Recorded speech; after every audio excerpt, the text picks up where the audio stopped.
बिस्मिल्लाहिर्रहमानिर्रहीम। ज़रूरी नहीं कुछ बड़ा करें, ज़िंदगी में छोटी छोटी नेकियां करते जाइए।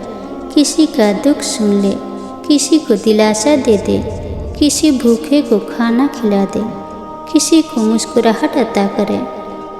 ये छोटी छोटी कोशिशें ही ज़िंदगी के समुंदर में बड़ी बड़ी मस्बत लहरें पैदा करती है। रास्ते सारे खुले होते हैं, बस हम देख नहीं पाते, क्योंकि हम अल्लाह पर कामिल भरोसा ही नहीं रखते जैसे रखना चाहिए। कौन कहता है दुआएं कबूल नहीं होती? यकीन से एक मर्तबा मांग कर तो देखो। मुश्किल आए तो लोगों के आगे नहीं, अल्लाह के आगे बयान किया करो। गुनाहों को छोड़ दो, परेशानियां कम हो जाएगी। ये गुनाह ही तो है जो हमें परेशान रखते हैं, वरना अल्लाह पाक तो है ही मोहब्बत, अल्लाह पाक तो है ही रहमत। जो अल्लाह जानता है वह तुम नहीं जानते।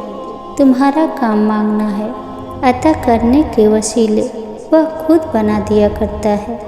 अगर फिक्र करनी ही है तो अल्लाह की रजा की करो, मखलूक की रजा की नहीं, क्योंकि अल्लाह किसी का मोहताज नहीं, मगर मखलूक मोहताज है अल्लाह की।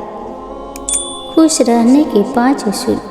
किसी से नफरत ना करे, हर एक की बात की फिक्र ना करे, हर किसी से अपना मुआवजा ना करे, दूसरों से ज़्यादा तवक्कुल ना करे, हर किसी से शिकायत ना करे।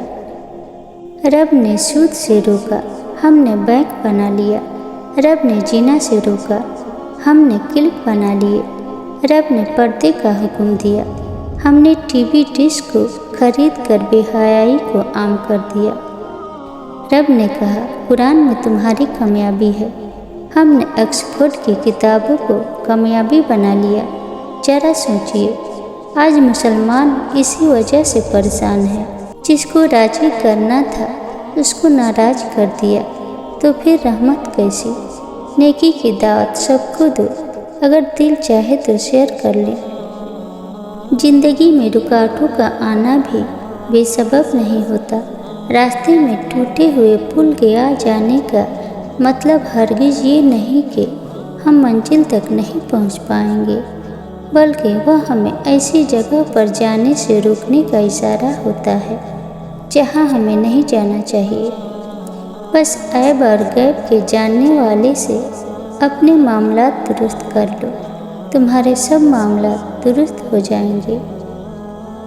मंजिल आपको मिल जाएगी, यह कठिन रास्ता आसान हो जाएगा।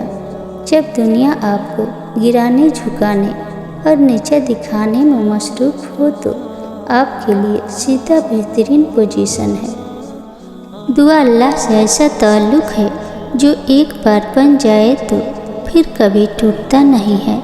दिल भरा हुआ हो, खामोश हो, कोई गम हो, उदासी हो, कोई सोच तंग कर रही हो, उसे पुकारने पर हमें अपने आगोश में लेने वाला सिर्फ हमारा रब होता है। जब जब इंसान उससे बात करता है, उसकी उलझन सुलझन में बदलने लगती है और उसे करार आने लगता है। रब पर यकीन का सफ़र इंसान को थकने नहीं देता। किसी मकाम पर थकावट महसूस होने लगे तो कुछ ऐसा ज़रूर हो जाता है जिससे इंसान का यकीन पहले से ज़्यादा मजबूत होने लगता है। यही यकीन उसको परेशान नहीं होने देता। उसका नतीजा ये निकलता है, ये यकीन इंसान को रब की पहचान करा देता है। फिर उसको रब के राजों और हिकमतों की समझ आने लगती है कि जो अल्लाह करता है वह बेहतर होता है।